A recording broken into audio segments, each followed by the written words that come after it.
Hello mga idol, welcome back again sa YouTube channel ko. This is Mang Tano. Sa mga bago pa lang dito sa channel ko, subscribe na kayo and click niyo yung bell icon mga idol para ma-notify kayo sa tuwing meron tayong bagong update. Ay tuturo ko sa inyo ay kung bakit ba na-block yung ilang mga Facebook user sa atin. Especially yung mga nag-online seller. Kung bakit sila na-block or temporary lock yung account nila. Meron kasing 24 hours, 7 days, 14 days, 21 days, or maybe a month pa yung temporary lock yung Facebook nila. Meron kasing community guidelines ang Facebook na baga dapat mong sundin para maiwasan mo yung pagka-lock ng Facebook mo or disable. Una, para maiwasan natin ay yung tinatawag na fake account. Ibig sabihin, yung ginagamit yung Facebook ay fake. Ibig sabihin, gawa nyo lang yung account na yun na hindi siya tunay. Yung pangalan na nilagay nyo sa Facebook ay hindi naman talaga kayo. Or maaaring yung ginagamit yung profile ay picture ng ibang tao. So, pwede kayo mag-block sa ganon. Sumunod yun sa too many posts ng message sa wall or yung sobrang dami natin mag-comment. Kapag ganon, lagi tayo nagko-comment, parang ginawa na nating chat box or message inbox yung mga wall sa Facebook, maaari tayong ma-block ng ganun. Huwag natin siyang gawing parang inbox or chat box yung comment section ng mga wall sa Facebook. Saka yung sa friend request, yung masyadong napakarami nating friend request. Ginagawa to ng mga nag-online seller. Sila yung kalimitan ma-block talaga, lalo na sa panahon ngayon, nabablock talaga yung mga Facebook account ng mga online seller kasi nag-a-add sila ng mga friends of friends. Kahit di naman nila kilala, i-add nila yan. Kasi tinatarget nga nila yung mayroong makabili ng product nila. Okay naman yun, yung marami kang friends para marami kang mapag-alokan. Pero make sure lang na yung pag-a-add nyo ng friend ay wag yung isang bugsuan. Wala ngayong araw, nag-add kayo ng mga 30. Wag naman ganon. Medyo i-limit nyo naman yung pag-a-add ng friend. Hintayin nyo munang ma-accept kayo ng mga nauna nyong in-add tapos saka kayo mag-add.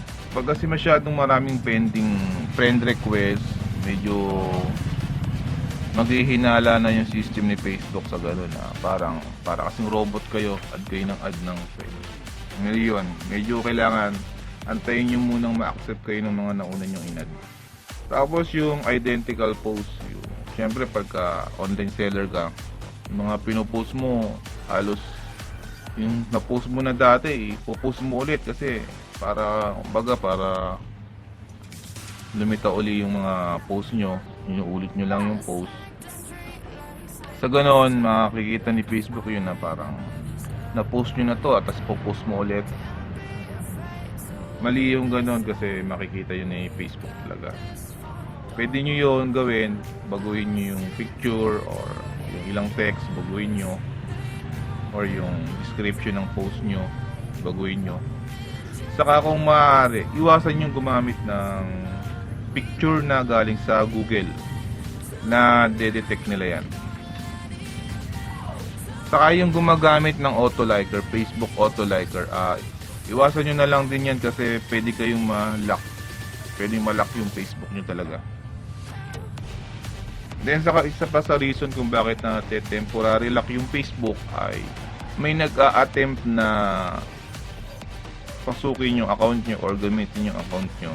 Kaya ang gagawin ni Facebook for security na rin, ilalock nila yung account nyo para maiwasan ng hack. Pupo sa Facebook ng mga product nila or item nila, maglagay kayo ng pagitan sa pagpo-post ng mga group. Maglagay kayo ng mga 3 to 5 minutes na pagitan kada post. Huwag yung copy-paste post. Pagka ganun ginawa nyo, mabablock talaga yung account natin yan.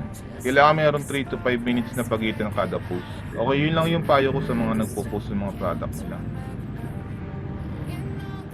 Then, iwasan yung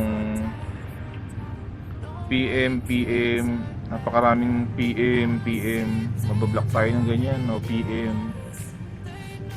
Yung iba, tatanong ng HM. Reply PM, napakarami nag-comment ng HM, napakarami nyo rin comment ng PM, mabablock talaga tayo ng ganyan. Iwasan na lang natin yung masyadong paulit-ulit na message. Okay. Sa mga bago pa lang dito sa YouTube channel ko, subscribe na kayo mga idol and click nyo yung bell icon para ma-update kayo sa tuwing meron tayong bagong tutorial. Keep on supporting my YouTube channel. This is Mang Tano. Thank you.